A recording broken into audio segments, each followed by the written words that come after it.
These are 8 truths about Wild West saloons that reveal just how different these frontier establishments were from what Hollywood has taught us to believe. When you picture a Wild West saloon, you probably imagine ornate swinging doors, polished mahogany bars, and crystal chandeliers. The reality was far grittier. The first saloon, established in 1822 at Brown's Hole, Wyoming, was not a grand establishment at all. It was built to serve fur trappers, and like most early frontier drinking holes, it provided only the barest essentials for men looking to temporarily forget the hardships of their rugged lives. Many of these early saloons were nothing more than a tent or lean-to erected over a barrel of whiskey, with boards laid across empty barrels serving as makeshift tables. The ornate establishments we see in movies came much later, if at all. For early prospectors and pioneers, whiskey often came before food, women, and sometimes even gold. The saloon was often the first building constructed in a new community and the last to close when that community became a ghost town.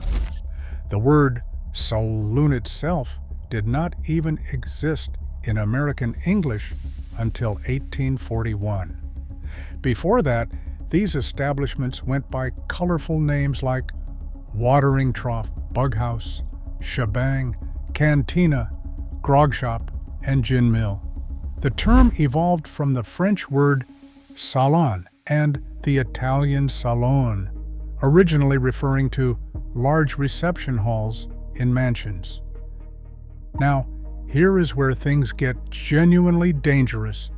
The whiskey served in many early saloons was not just strong, it could literally kill you. This was not your grandfather's bourbon. The liquor was often a lethal combination of raw alcohol, burnt sugar, and chewing tobacco. But that was just the beginning of the horror show. Unscrupulous bartenders would water down whiskey with ingredients that would make your hair stand on end: turpentine, ammonia, gunpowder, and cayenne pepper. One particularly notorious concoction was called tarantula juice. It contained strychnine, the poison. Strychnine was added in low doses to create symptoms similar to modern methamphetamines, causing spasms and an overall tingling that felt like tarantulas crawling all over your body. A heavy hand when measuring the strychnine could result in major health problems, up to and including death. The drinks had names that warned you of their potency. Red dynamite would blow your head off. Block and tackle could make a man walk a block and tackle anything. 40 rods dropped the drinker at exactly that distance from the bar. Then there was everyone's favorite, coffin varnish. Cactus wine, made from tequila and peyote tea, was popular among those seeking a more hallucinogenic experience. The term firewater originated when traders demonstrated whiskey's alcohol content to Native Americans by pouring it on a fire and watching the flames blaze higher. Contrary to popular belief, there really was such a thing as a free lunch in Wild West saloons. This was not just a marketing gimmick, it was a sophisticated business strategy that lasted from about 1870 to the late 1920s. Saloon keepers provided elaborate meals at no charge with the purchase of at least one drink.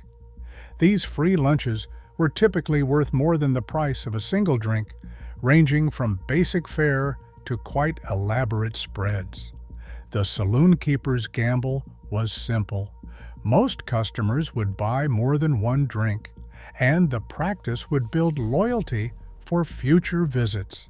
The strategy worked so well that it became a cornerstone of saloon economics. The free lunch tradition only ended during the Great Depression, when financial hardships made it economically impossible to continue. For hungry cowboys who had been living on beans and hardtack for months, these free lunches were a godsend. Teddy Blue, a Montana cowboy during the 1880s, wrote about what cowboys craved most when they hit town: oysters and celery and eggs. Those things were what he didn't get and what he was crazy for. Here is something that might shock you. Most frontier towns had stricter gun control laws than many places do today. The Hollywood image of everyone walking around armed to the teeth is pure fiction. Adam Winkler, a UCLA law professor, points out that Tombstone had much more restrictive laws on carrying guns in public in the 1880s than it has today. Today, you are allowed to carry a gun without a license or permit on Tombstone streets. Back in the 1880s, you were not. The laws of Tombstone required visitors to disarm when entering town, leaving weapons either at a hotel or at a lawman's office. Similar restrictions existed in famous cattle towns like Dodge City, Abilene, and Deadwood. A Dodge City billboard warned that the carrying of firearms was strictly prohibited. Visitors had to leave their weapons with the sheriff, the livery stable, or the saloon when entering town, and they received a token to exchange for their guns when leaving. The first law, passed when Dodge City formed a government in 1878, prohibited carrying guns within town limits. These were not suggestions. They were strictly enforced municipal ordinances designed to keep the peace in volatile frontier communities. Don't confuse saloon girls with prostitutes. This is one of the biggest misconceptions about the Old West. Saloon girls, also called dance hall girls, were entertainers who danced with guests, sang, and flirted, but that was where it ended. They were hired because they brought in customers and kept them drinking longer. These women made good money, around $10 per week, which equals almost $200 in today's currency.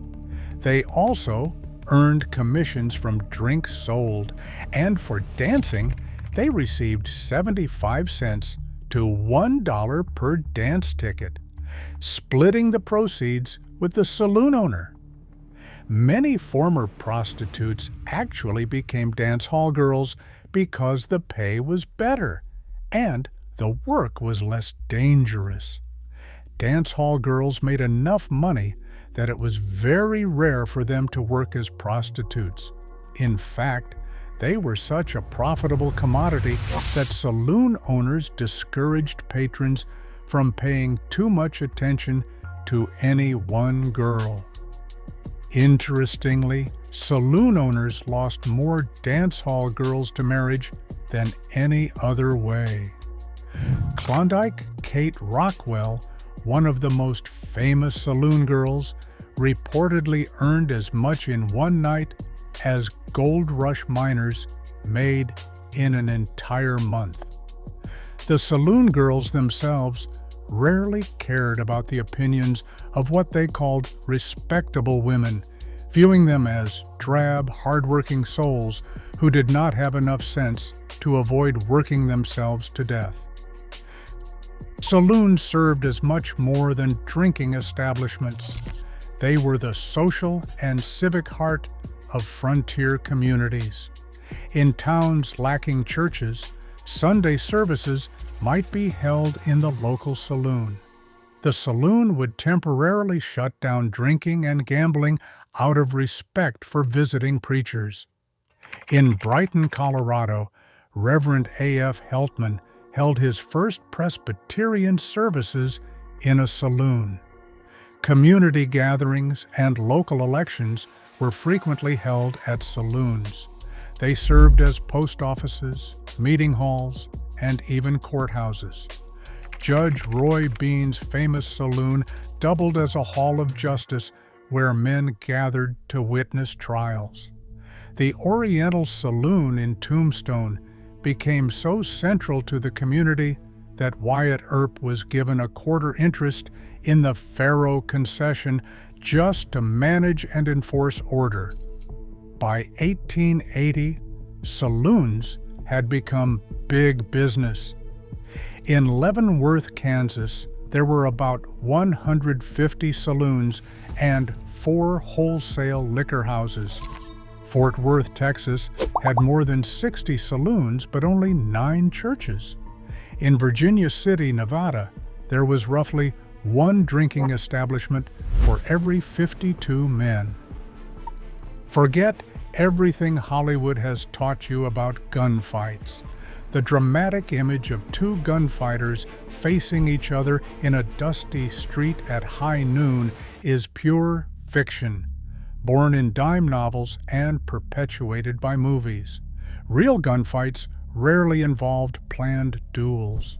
Instead, they occurred in the heat of the moment when tempers flared, usually with the aid of what cowboys called bottled courage.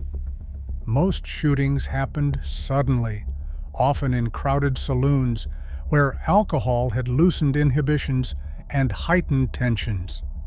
Wild Bill Hickok's death exemplifies this reality.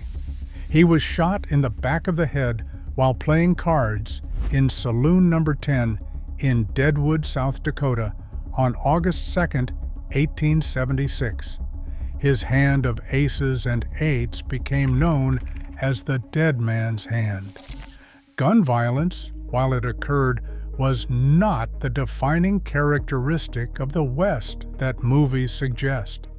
Most settlers were far more concerned with survival, finding food, water, and shelter, than with gunfights.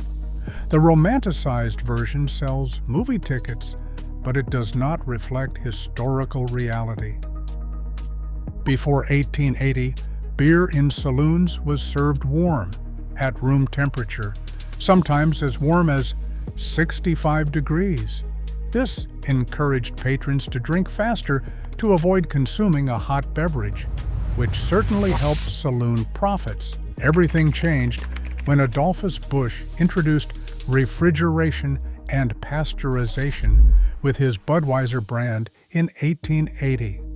Those famous batwing doors weren't a Hollywood invention either. They served practical purposes. A saloon filled with people could become incredibly stuffy and smoky. The batwing doors provided just enough privacy to prevent street passers-by from peering inside, while allowing fresh air to circulate. They also let the sounds of music and laughter filter onto the street, encouraging potential customers to join the fun. However, batwing doors were only used during operating hours. Most saloons had large, heavy double doors that could be bolted tight during closing hours to prevent theft. The truth about Wild West saloons reveals a complex social institution that was simultaneously rougher and more civilized than Hollywood depicts. They were dangerous places where poisonous alcohol could kill you, but also community centers where democracy happened and civilization took root. They were places where strict gun laws were enforced, where women worked as entertainers rather than prostitutes, and where a free lunch really did exist. These establishments reflected the contradictions of frontier life itself: harsh and nurturing, lawless and regulated, primitive and surprisingly sophisticated.